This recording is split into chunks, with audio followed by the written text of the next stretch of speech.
দর্শক আপনাদেরকে স্বাগত জানাচ্ছি সিলেট থেকে। সিলেট আন্তর্জাতিক ক্রিকেট স্টেডিয়ামে চলমান বাংলাদেশ পাকিস্তান সিরিজের শেষ টেস্টে আজ চতুর্থ দিন।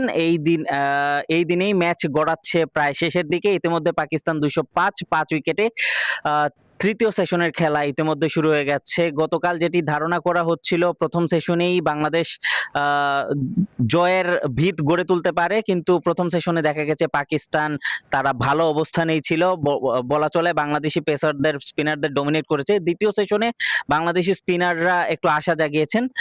তৃতীয় সেশনে এখন কোন দিকে গড়াচ্ছে বা ম্যাচের ফল কোন দিকে, কিংবা পঞ্চম দিনে ম্যাচ গড়াতে পারে কিনা সেটা নিয়েই কথা বলবো ডেইলি সানের ক্রীড়া প্রতিবেদক মোহাম্মদ জুবায়ের সঙ্গে। জুবায়ের, আপনাকে স্বাগত। কোন দিকে গড়াচ্ছে ম্যাচ?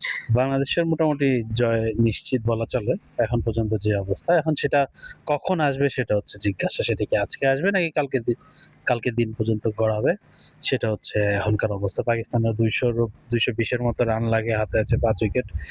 বাংলাদেশ কত দ্রুত শেষ করতে পারে এটা হবে একটা জিজ্ঞাসা। আর হচ্ছে যে পাকিস্তানের জন্য যদি খেলাটা যত লম্বা করা যায় আর কি, যদি তারা পঞ্চম দিনেও নিয়ে যেতে পারে, এটা তাদের জন্য একটা বিরাট অর্জন হবে বলা যায়।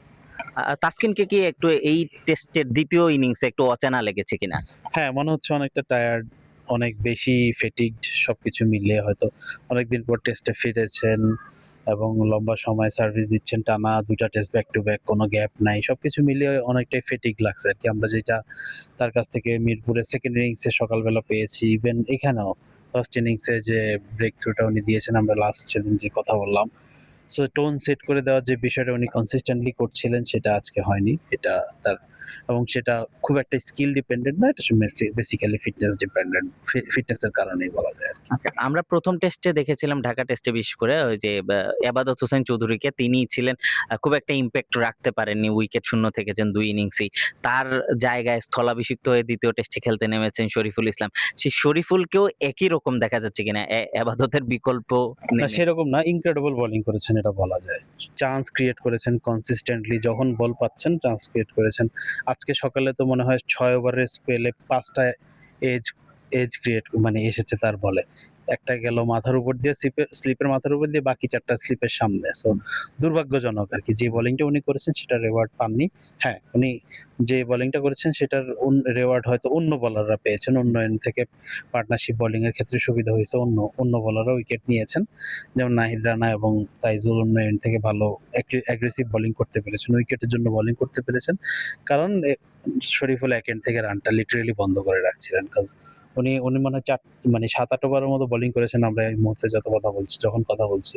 এর মধ্যে 4টাই ছিল মেইডেন। সো বোঝা যায় কি পরিমাণ প্রেশার উনি এক এন্ড থেকে শুরু করে প্রেশার দিয়েছেন আরকি। এবং একটা রান চেজ স্পেশালি। যখন আপনি উইকেট পাবেন না তখন আপনার সেকেন্ড ইম্পর্টেন্ট জব হচ্ছে যে রানটাকে আটকে রাখা আরকি। সো সেই জিনিসটা উনি ইনক্রেডিবলি সাকসেসফুলি করতে পেরেছেন। আচ্ছা, আমরা আরেকটা বিষয়ে সবসময় কথা হয়, আমরা যখন আমি আপনি আনঅফিসিয়াল আড্ডা দেই সবসময় একটা কথা বলি অমিত হাসানকে নিয়ে। যে কারণে আপনার সঙ্গে আমার আনঅফিসিয়াল আড্ডায় অনেক সময় ঝাড়িও খাই আমি, যে অমিতকে কেন এত দ্রুত। কিন্তু দর্শক মহলের যে একটা চাপ, সমর্থক মহলের যে একটা চাপ, তাকে এখনই খেলিয়ে দাও, এখনই খেলিয়ে দাও। কেন এখনই তাকে খেলানোটা উচিত না? এটা আপনি আমাকে মাঝে বলেন, যদি একটু দর্শকদের জন্য না, বলতেন। একটা জিনিস হচ্ছে যে এখন তো আপনারা দেখতেছেন যে মিডল অর্ডারে যেখানে তাকে খেলানোর সম্ভাবনা, সেই জায়গায় আরকি সবচেয়ে বেশি কম্পিটিশন। সবাই রান করতেছেন এবং সবাই মোটামুটি সেটেল, তাদের ক্যারিয়ারের বেস্ট ফেজ পার করতেছেন। মুশফিকুর রহিম তার ক্যারিয়ারের বেস্ট ফেজ পার করতেছেন। যদিও এটা শুনতে অনেক উইয়ার্ড শোনায়, তার বয়স 39 কিন্তু তার ক্যারিয়ারের বেস্ট ফেজটা এখন চলছে। 2022 এর পরে উনি 8টা সেঞ্চুরি করেছেন টেস্টে।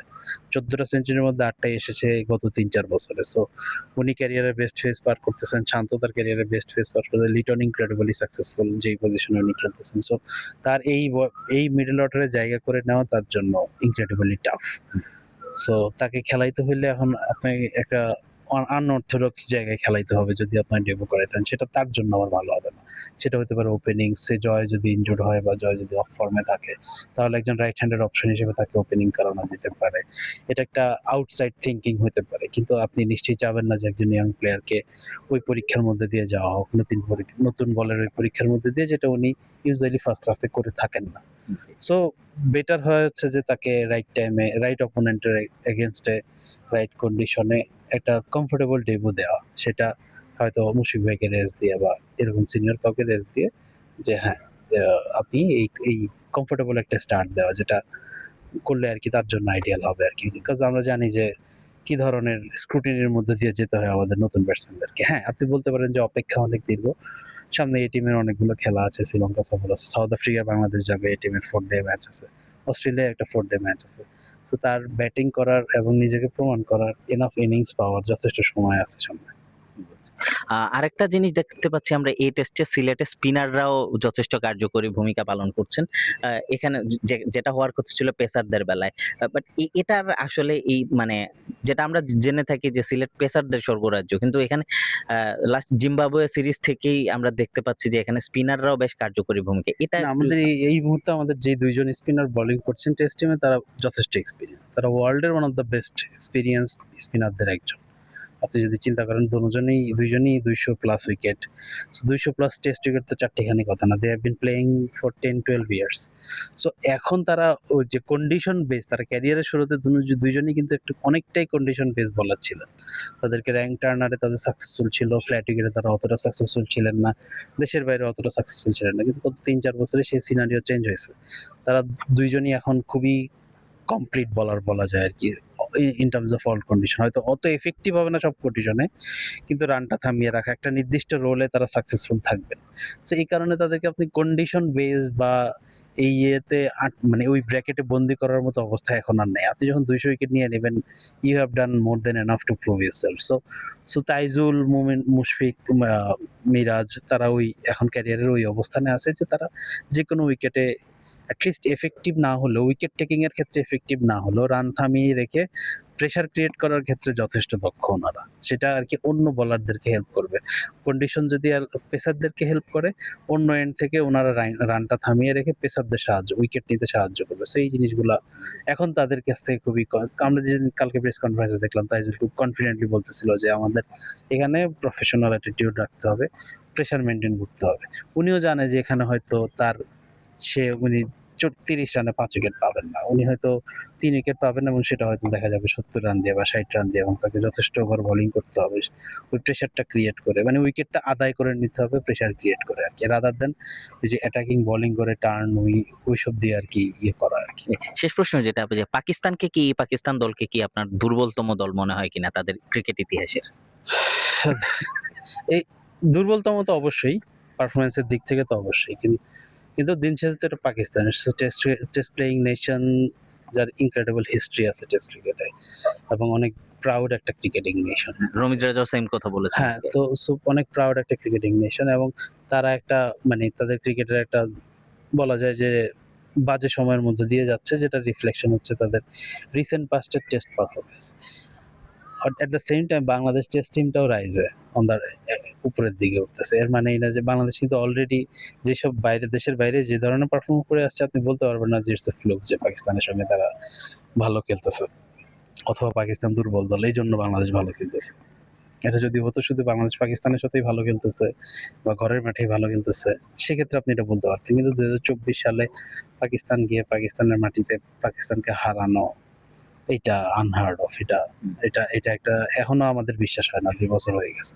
তো সেটা ঘরের মাঠে তো অবশ্যই, আমরা ঘরের মাঠে নিউজিল্যান্ডকে হারাইছি এই দলটাই এই মাঠে ২ বছর আগে এরকম কন্ডিশনে, এবং এমন না যে স্পিনিং কন্ডিশনে, it's a different condition for Bangladesh এই কন্ডিশনে নতুন ইউজ টু হচ্ছে আস্তে আস্তে। বাংলাদেশের বোলিং অ্যাটাক ইউজ টু হচ্ছে, ব্যাটসম্যানরা ইউজ টু হচ্ছে। এই জেনারেশন যারা শান্ত, লিটন, এদের ক্যারিয়ারের শুরু তো হয়েছে র‍্যাঙ্ক টার্নারে। তারা এখন নিজেরা চ্যালেঞ্জ করতেছে যে আমরা বেটার উইকেটে খেলবো। সো এটা তো তাদের ক্যারিয়ারের জন্য একটা বড় ল্যান্ডমার্ক। তাদের ক্যারিয়ারে ইভেন বাংলাদেশের কালচারের জন্য, ক্রিকেট কালচারের জন্য একটা বিরাট চেঞ্জ। প্লাস হচ্ছে যে এই দলটা আবার দেশের বাইরেও সাকসেসফুল ছিল। ২০২১ নিউজিল্যান্ডেই তারা নিউজিল্যান্ডকে হারিয়েছে। ওই যে টেস্ট চ্যাম্পিয়নশিপ জেতা দলটাকে তারা হারিয়েছে, ফুল স্ট্রেংথ টিম ছিল। তারপরে পরের টেস্টে তারা কম্পিটিটিভ ছিল। ইভেন সাউথ আফ্রিকা যথেষ্ট কম্পিটিটিভ ক্রিকেট খেলেছেন। সো দেশের বাইরে তাদের রেকর্ড এখন ভালোর দিকে যাচ্ছে। ইভেন ইন্ডিয়ায় ২০২৪ এই দলটা তো চেন্নাই টেস্টে ৪ দিন পর্যন্ত কম্পিটিশন করেছেন ফুল স্ট্রেংথ ইন্ডিয়ার সঙ্গে। এইখানে মানে আমাদের এই দলের মানে কয়েকটা ফেজে যদি একটু এদিক ওদিক ঠিক মতো যেত, তাহলে চেন্নাইতে হয়তো রেজাল্ট হতে পারতো। তো এরকম সিচুয়েশনে বাংলাদেশ দল গত ৪-৫ বছরে এই টেস্ট টিমটা বেশ কিছু জায়গায় নিজেদেরকে এমনভাবে প্রমাণ করেছে যে আপনি বলতে পারবেন না যে এটা ফ্লুক। ফ্লুক বলাটার এখন আর সময় নেই। এটা 2021 না, এটা 2026। এই দল অনেক ম্যাচিওর। এই দলে এখন 5 জন বোলার আছেন যে কিনা প্রত্যেকেই ম্যাচ উইনার। নিচের দিনে তারা 5 উইকেট নিয়ে ম্যাচ ঘুরিয়ে দিতে পারে, এবং সেটা স্পিন ডিপার্টমেন্ট এবং পেস ডিপার্টমেন্টে। এইটা তো গ্রোথ ছাড়া তো এটা হয় না। অন্যদিকে পাকিস্তানের ওই ডিক্লাইনটা এট দ্য সেম টাইম হয়েছে। আপনি যদি ওই দুই দলের ম্যাচ আপ চিন্তা করেন, তাহলে আপনি হয়তো আপাত দৃষ্টিতে ক্যাজুয়াল ফ্যানদের চোখে হয়তো মনে করতে পারে যেটা একটা পাকিস্তান তাদের ক্যারিয়ার মানে হিস্ট্রি সবচেয়ে বাজে অবস্থায় আছে, এবং বাংলাদেশ তাদের হিস্ট্রি সবচেয়ে ভালো অবস্থায় আছে। ধন্যবাদ জুবায়ের আপনাকে। আমরা কথা বলছিলাম জুবায়ের সঙ্গে। জুবায়ের বলছিলেন যেমনটা যে বাংলাদেশ তাদের ক্যারিয়ারের সেরা একটা সময় পার করছে এবং টেস্ট ক্রিকেটের বাংলাদেশের ইতিহাসের সেরা দল এটি, এবং এই টেস্টেও ঢাকা টেস্টের মতো জয়ের অপেক্ষায় আছে বাংলাদেশ। বাংলাদেশের জয়টা শুধুমাত্র সময়ের অপেক্ষা, কিন্তু কখন সেটাই দেখার অপেক্ষা, যেমনটি জুবায়ের বলছিলেন। কখন আসতে পারে জয় সেটা আপনারা জানান কমেন্ট করে।